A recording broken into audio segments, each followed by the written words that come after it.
이 시간 우리 하나님의 말씀 받습니다. 오늘 우리들에게 주시는 하나님의 말씀은 마가복음 15장 40절로 47절 말씀입니다. 이 살아계신 하나님의 말씀을 제가 받들어 읽습니다. 멀리서 바라보는 여자들도 있었는데 그 중에 막달라 마리아와 또 작은 야고보와 요셉의 어머니 마리아와 또 살로메가 있었으니 이들은 예수께서 갈릴리 계실 때에 따르며 섬기던 자들이요 또 이외에 예수와 함께 예루살렘에 올라온 여자들도 많이 있었더라. 이날은 준비일 곧 안식일 전날이므로 저물었을 때에 아리마대 사람 요셉이 와서 당돌이 빌라도에게 들어가 예수의 시체를 달라 하니 이 사람은 존경받는 공회원이요 하나님의 나라를 기다리는 자라. 빌라도는 예수께서 벌써 죽었을까 하고 이상히 여겨 백부장을 불러 죽은 지가 얼마냐 오래냐 묻고 백부장에게 알아본 후에 요셉에게 시체를 내주는지라. 요셉이 세마포를 사서 예수를 내려다가 그것으로 싸서 바위 속에 판 무덤에 넣어두고 돌을 굴려 무덤 문에 놓음에 막달라 마리아와 요셉의 어머니 마리아가 예수 든 것을 보더라. 아멘. 한 주간 평안하셨습니까? 이 시간 하나님의 은혜와 사랑과 축복하심이 우리 모두에게 임하기를 주님의 이름으로 축복합니다. 아멘. 우리 앞뒤 옆 사람이랑 사랑의 인사 나눠주시기 바랍니다. 한 주간 평안하셨습니까? 주님의 이름으로 사랑하고 축복합니다.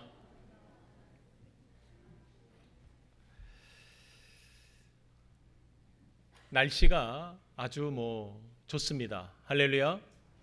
제가 늘 예언했던 대로 추워질 날씨가 다가오고 있습니다.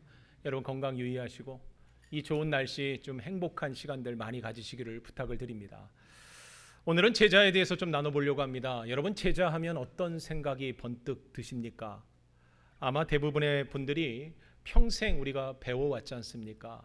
그러다 보니까 수많은 선생님들이 떠오르지 않을까 이런 생각이 듭니다. 여러분 그렇지요? 참 좋았던 선생님 있습니까? 없는 척하고 앉아있지만 좋은 분들이 있어요.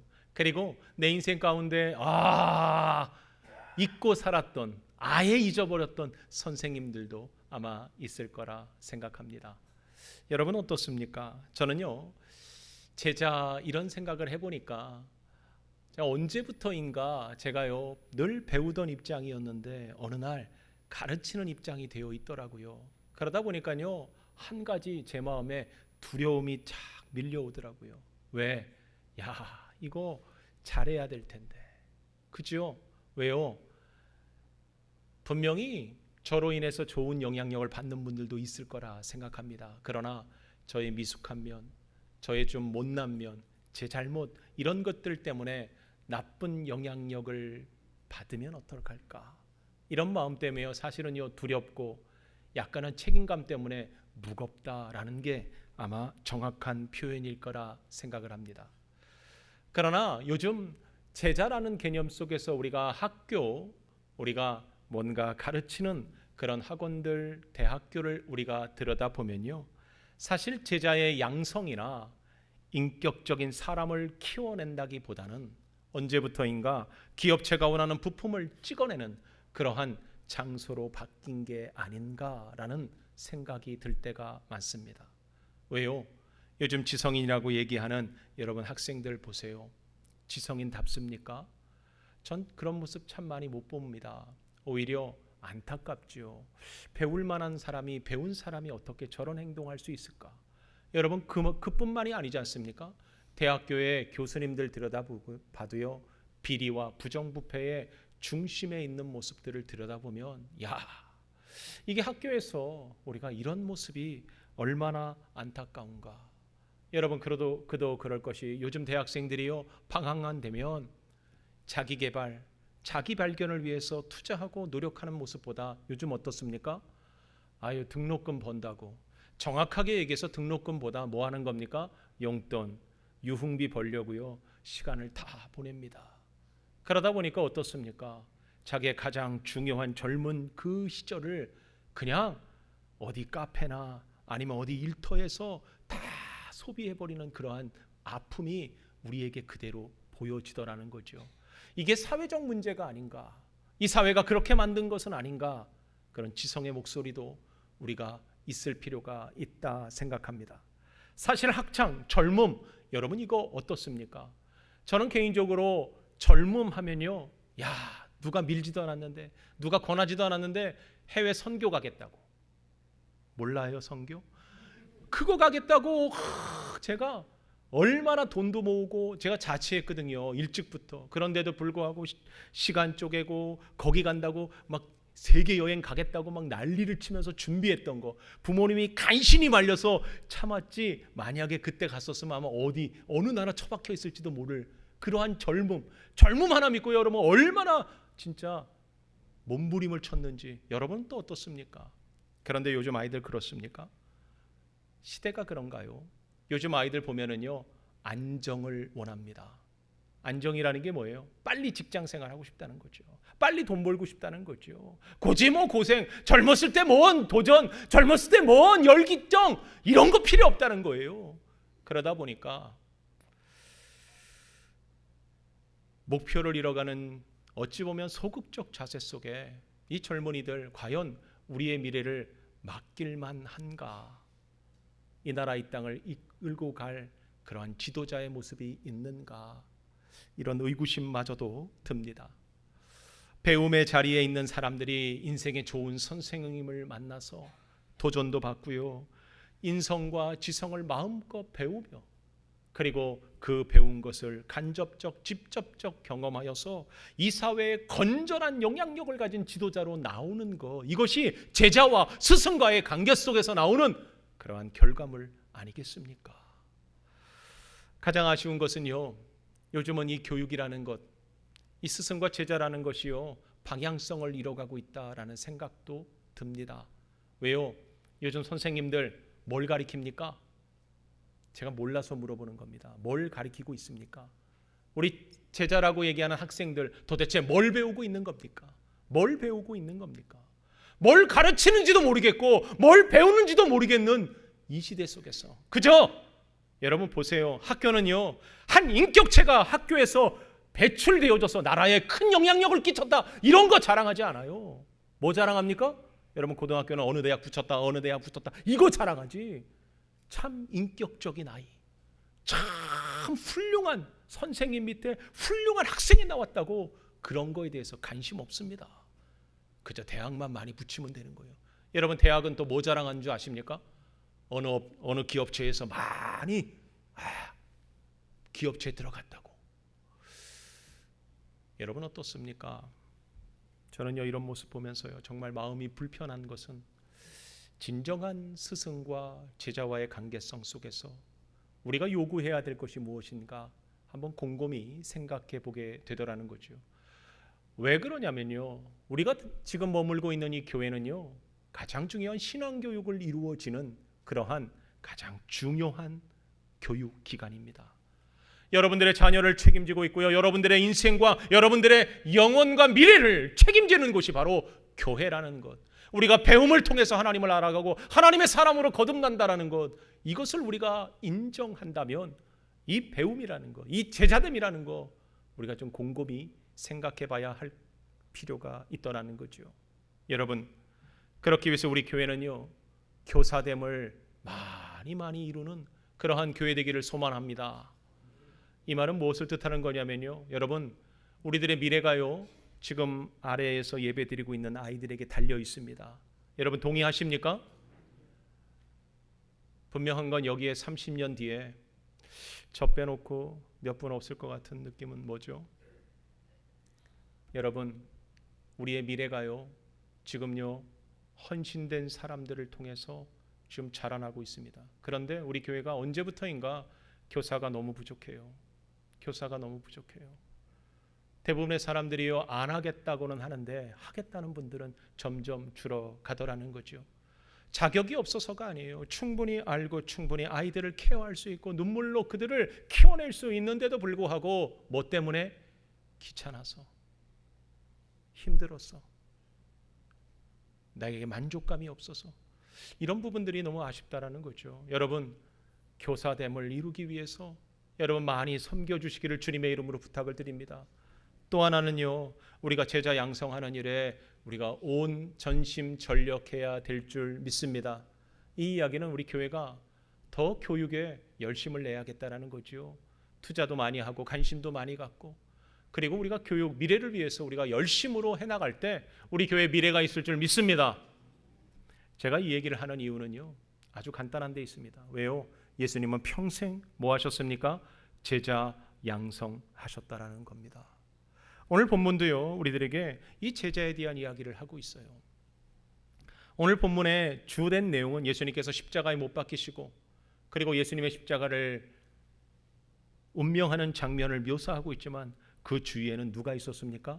제자들이 있었다라는 이야기를 우리들에게 해주고 있더라는 겁니다. 마가는요, 이 본문의 내용을 갖다가 의미심장한 구조로 제자가 어떤 모습을 가져야 하는지 우리들에게 다시 한번 알려주고 있다는 거. 여러분, 오늘 말씀 통해서요, 우리의 제자됨을 이루기를 주님의 이름으로 축복합니다. 40절과 41절을 우리 같이 한번 읽어보도록 하겠습니다. 멀리서 바라보는 여자들도 있었는데 그 중에 막달라 마리아와 또 작은 야고보와 요셉의 어머니 마리아와 또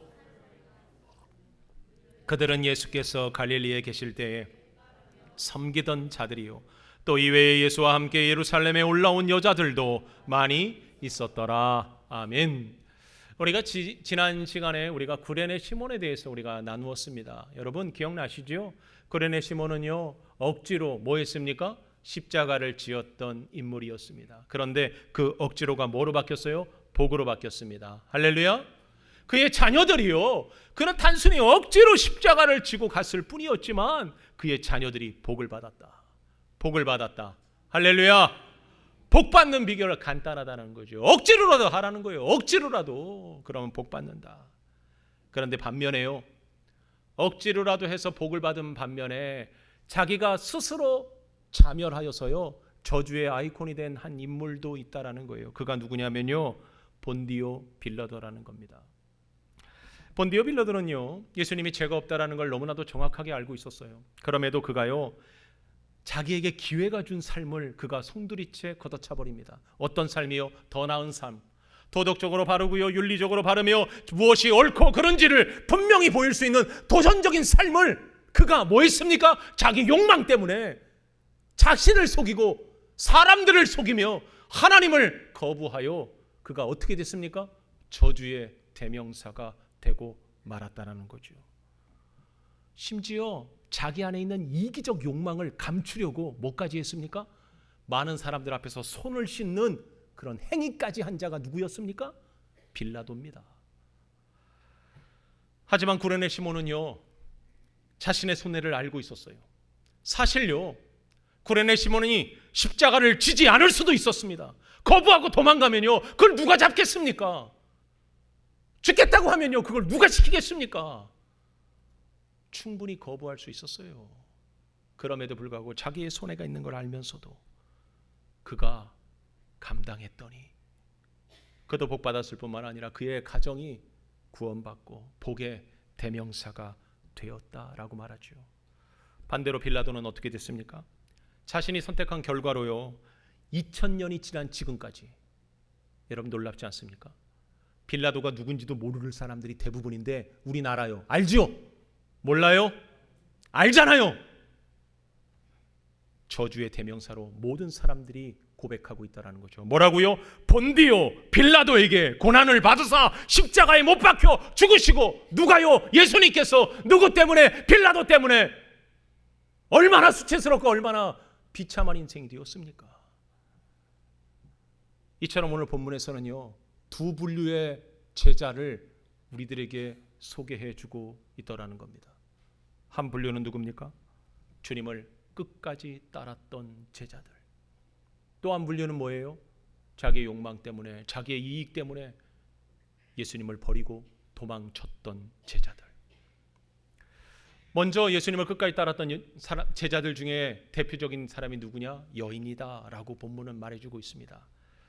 그리고 또 하나, 예수님을 저버렸던 누구요? 12 제자들. 당시 십자가 처형 현장에는요, 아무나 가까이 갈 수 있지 못했습니다. 무슨 얘기냐면 여인들 입장에서는요, 엄두도 내 못할 그러한 장소였다라는 거죠. 그래서 성경은 뭐라 그럽니까? 멀찌감치 바라보는 이라는 단어로 그 상황을 그렇게 설명해 주고 있어요.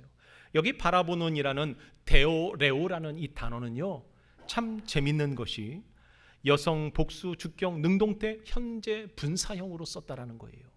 이 말은 무슨 뜻하는 거냐면 여성들이요, 어느 시점부터 계속해서 언제까지? 지금까지. 현재 분사. 지금까지 뭐 하고 있다? 뭐 하고 있다? 보고 있다라는 거예요. 어느 시점 예수님께서 십자가에 달려가는 그 시점부터 지금까지 계속해서 예수님을 지켜보고 있다. 그들은 떠나지 않았어요. 그들은 도망가지 않았어요. 그들은 자신의 유익을 위해서 선택하지 않았어요. 그들의 모습을 더 구체적으로 나타낸 게 41절의 표현입니다. 갈릴리에 계실 때에 따르던 섬기던 자들이다 라고 아예 노골적으로 얘기해놨어요. 여기 보세요. 따르며 그리고 섬기던, 여기에 보면요, 에콜루둔이라는 단어와 디에코논이라는 헬라어 단어를 사용했어요. 근데 이 단어가 중요한 게 아니라 이 단어를 어떤 동사로 썼냐면 미완료형 동사를 썼다라는 거예요. 미완료형 동사. 그러니까 무슨 말이에요? 이루어졌다, 그러니까 끝났다는 얘기예요? 아니면 계속적으로 이루어지고 있다라는 얘기예요? 이거는요, 계속해서 이루어지고 있다는, 현재 이 시점까지 계속해서 그걸 한다는 거예요. 뭘 하고 있다는 거예요? 따르고 있다는 거예요. 뭘 하고 있다는 거예요? 계속해서 섬기고 있다는 거예요. 누가요? 여인들이. 그들은요, 갈릴리에서 예수님의 말씀을 들었어요. 가슴이 뜨거워지고요, 삶이 바뀌고, 내가 이제 비로소 하나님의 자녀되는 그 놀라운 거듭남을 경험하게 된 거예요. 그 순간부터 뭐 했습니까? 예수님을 따르기 시작했습니다. 자신이 좋을 때만 따른 게 아니었어요. 평안할 때만 따른 게 아니라 조건에 따라서 따른 것이 아니었어요. 그들이 섬길 때는요, 옥합을 깨듯 조건 없이 계속해서 주님 때문에 그의 삶을 다 쏟아 놓을 수 있었다라는 거죠. 그들은 그렇게 섬겨왔다라는 거예요. 그런데 계속해서 언급되었던 제자들, 도대체 그 제자들 어디 있습니까? 내가 우선이잖아. 내가 수제자지. 누가 봐도 내가 예수님의 제자 맞지. 예수님, 절대로 나는 예수님을 버리지 않겠습니다. 죽는 한이 있더라도 예수님 버리지 않겠습니다. 그렇게 장담했던 그 제자들 어디 갔어요? 도대체 어디 갔습니까? 왜 도망갔어요? 자기의 생각과 부딪혔습니다. 자신의 이익과 전혀 맞지 않았어요. 어떻게 했습니까? 예수님을 헌신짝처럼 버려버렸습니다. 필요 없어. 예수 따윈 내 인생 가운데 아무 상관없어. 그래서 심지어 뭐까지 했습니까? 저주까지 하지 않았습니까? 제자라고요? 그게 제자라고요? 도대체 3년 동안 예수님한테서 뭘 배운 겁니까? 도대체 3년 동안 예수님을 따라다니면서 그들이 호언장담했던 그 어떤 것들이 다 지금 어디 가버린 겁니까? 예수님의 공생애 동안에는요, 예수님의 제자 되기 원했던 사람들이 수두룩했습니다. 대표적으로요, 밤에 찾아온 제자도 하나 있었어요. 예수님을 밤늦게 찾아와서 궁극적 가르침을 요구합니다. 진정한 구원을 얻고 예수님의 제자 되기를 원했던 누구였습니까? 니고데모라는 사람이었습니다. 그는요, 예수님에게 진정 자신이 모든 수치, 자신의 모든 괴로움 다 내려놓고 예수님 만나서 영생을 얻기를 원했다라는 거죠. 그때 예수님께서 이렇게 말합니다. 당신은 이스라엘 선생으로서 어떻게 이런 것을 알지 못합니까? 여러분 생각해 보세요. 예수님의 나이 추정 30세, 이 니고데모의 나이 추정 60세 이상. 여러분, 젊은 청년이요, 나이 지긋한 당시 공회원이었어요. 사내들인 공회원이었어요. 정치적으로도 그리고 학식적으로도요, 어떤 배경적으로도요, 정말 존경받는 사람이었어요. 젊은 사람이 그렇게 얘기할 때 마음속에 화가 나지 않았겠습니까? 아이, 버릇없이 뭐 하는 소리야? 나한테 어떻게 얘기해? 분명히 분노할 수도 있었어요. 그런데 그는요, 끝까지 자존심 상했을 수도 있었지만 끝까지 예수님의 가르침을 듣고 뭐합니까? 고민하며 돌아갑니다. 대낮에 예수님의 제자가 되기 위해서 찾아온 사람도 있었죠. 그를 성경은요, 부자 청년이라 말하고 있습니다. 그는요, 화려한 옷을 입고요, 약간은 의시되듯 약간 교만한 모습으로 예수님 앞에 나와서 예수님, 내가 무엇을 해야 영생을 얻을 수 있습니까? 그 역시도 예수님의 가르침 앞에요, 어떻습니까? 고민합니다. 당황합니다. 그리고 그도 고민하며 돌아갑니다.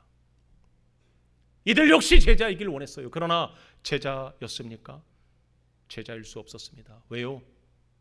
자신들이 생각하는 제자의 기준과 예수님이 요구하는 그 제자의 모습은 전혀 달랐기 때문이었습니다. 결국 이들은요, 고민하며 돌아갔다라는 거죠. 예수님이 원했던 그 길을 그들은 걸어가지 않았다라는 겁니다.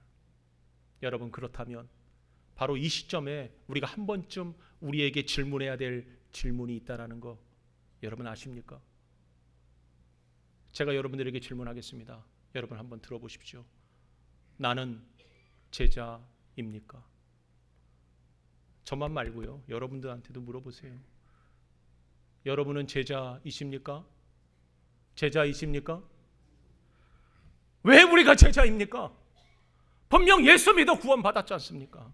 예수 믿고 구원받아서 뭐라 그럽니까? 나는 그리스도인이라고 얘기합니다. 그리스도인은 뭐하는 사람이에요? 예수님의 가르침을 따르는 사람입니다. 제자입니다. 나는 예수 그리스도로 말미암아 사명받았다고 얘기합니다. 그 사명 위해서 내가 살아간다고 얘기하고 있으면서 여러분 제자의 모습을 여러분 어떻게 지금 드러내고 있느냐는 말입니다. 여러분이 만약에 제자라면 제자의 정체성을 분명히 드러내야 할 것입니다. 이 제자의 고백 위에 우리를 세워야 합니다. 이번 권사회 야유회 겸 수련회를 실안군 중도 문중경 전도사님 순교 기념관을 다녀왔습니다. 추정한 시간만, 운전한 시간만 거의 10시간이 넘고요, 거의 한 12시간 이상을 우리가 운전을 하고 간 것 같아요. 그래서 수련회였습니다.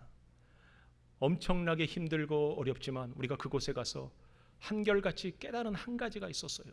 여러분, 전라도 지역이 우리나라 전체에서 복음화율이 40%라는 거 여러분 알고 계십니까?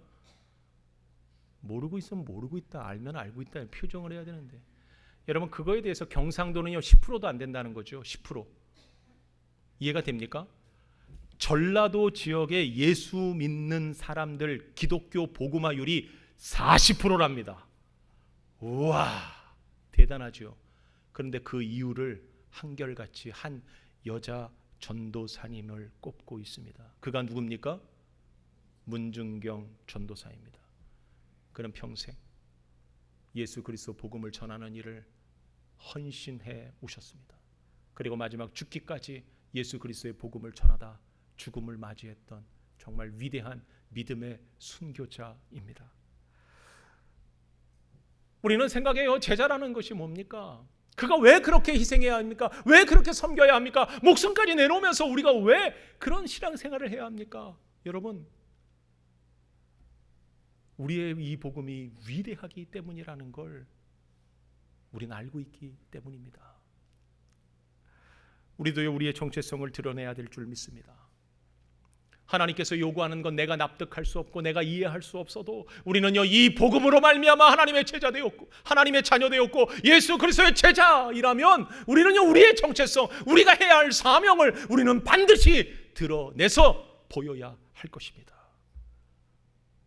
여러분, 오늘 본문에도요 수많은 제자들 중에 주저주저 하다가 나온 숨겨진 제자가 있음을 우리에게 가르쳐주고 있습니다. 그가 누구입니까? 피투성이가 되어버린 예수 그리스도의 모습을 그는 바라보면서 싸늘히 식어져가는 예수님의 몸을 부둥켜 안고 울면서 그가 회개하고 하나님의 제자로, 예수님의 제자로 나섰던 이들이 있었으니 그들이 아리마대 요셉과 니고데모다라고 성경은 우리에게 가르쳐주고 있습니다. 마태복음 27장 57절의 증거입니다. 우리 같이 읽겠습니다. 저물었을 때 아리마대 부자 요셉이라 하는 사람이 왔으니 그도 예수의 제자라. 요한복음 19장 38절로 39절의 증언입니다. 우리 같이 읽습니다. 아리마대 사람 요셉은 예수의 제자이나 그 일 후에 빌라도에게 예수의 시체를 가져가기를 구하매 빌라도가 허락하는지라 이에 가서 예수의 시체를 가져가니라. 일찍이 예수께 밤에 찾아왔던 니고데모도 모략과 취념 섞은 것을 100리트라쯤 가지고 온지라. 아멘. 여러분, 아리마대 요셉과 니고데모는요 예수님의 죽어가는 모습 속에서 도저히 참을 수가 없었습니다. 제자 되어져서 나는 예수님의 제자로서 이 땅에서 복음을 알게 되었고 영원한 생명을 누리게 되었음을 그들이 가슴 뜨겁게 경험하고 있었는데 예수님의 그 죽음 앞에서 그들이 도저히 견뎌낼 수 없었던 겁니다. 그래서 누가 봐도 지금 상황은 좋지 못했어요. 지금 상황에 나가서 제자인 걸 드러냈을 때 얼마나 큰 불이익이 일어날지, 얼마나 어려움이 찾아올지 그들은 너무나도 잘 알고 있었어요. 그러나 더 이상 숨겨진 제자, 이 길을 원치 않았어요. 그들은 나는 제자입니다 라고 고백하고 싶었던 겁니다. 그래서 그들은요, 예수님의 시신을 가져다가 자신들이 가지고 나온 모략과 진야망을 섞어 주님의 몸에 바르고 자신들을 위해 준비했던 새 무덤에다가 예수님을 모셨던 겁니다. 그리고 나는 예수님의 제자입니다 라고 세상 모든 사람들에게 드러내었더라는 거죠. 여러분, 이들은요, 이후에 성경은 기록하고 있지 않지만 전승에 의하면요, 이들은 관직에서 사내들인 공회원 그 자격을 박탈당했다고 합니다. 그리고 이들은요, 여기저기 떠돌아다니면서 예수 복음 전하다가 제자들과 함께 순교당했다라고 알려지고 있습니다. 그들의 인생이 비참한 거였습니까? 한순간 잘못돼서 그런 결론으로 찌따꾸만 겁니까? 그렇지 않습니다. 그들은 위대한 예수님이 걸었던 그 십자가의 길, 제자의 길을 걸어낸 위대한 제자들이었습니다. 사랑하는 성도 여러분, 오늘 우리는 순교자 기념주의를 지키고 있습니다. 예수 그리스도 때문에 얼마나 많은 사람들이 목숨을 걸면서 순교의 길을 걸었는지 여러분, 우리는 너무 잘 알고 있지 않습니까? 그들의 생명을 바치는 헌신이 있었기에 우리가 오늘 예수 믿고 있다라는 것, 우리는 생명의 빚진 자로서 이 땅 가운데 살아가고 있다라는 것, 여러분, 우리가 잊지 말아야 할 것입니다. 그렇다면 우리도 제자라면 제자로서의 정체성, 제자로서의 우리의 드러냄 분명히 보여야 할 것입니다. 손해가 좀 따를지 모릅니다. 희생당할지 모릅니다. 억울할 수 있을지 모릅니다. 남들이 봤을 적에는요, 정말 미련한 선택이라고 얘기가 들을 수도 있을지 모릅니다. 내가 도저히 이해할 수 없고 납득할 수 없고 나에게 유익 따위 전혀 없어 보일 수도 있습니다. 그러나 그 길은 결코 비난과 천대의 길이 아니라 우리에게 허락하신 영광의 길임을 여러분 믿으시길 바랍니다. 그 길은요, 생명이 있는 길입니다. 그래서 우리에게 약속하신 생명의 면류관을 주는 길이라는 이야기입니다. 그 길은요, 우리의 궁극적 싸움, 영적 싸움의 승리의 길을 걷는 길이기에 우리가 그 길을 걸어야만 합니다. 사랑하는 성도 여러분, 여러분들은 제자이십니까?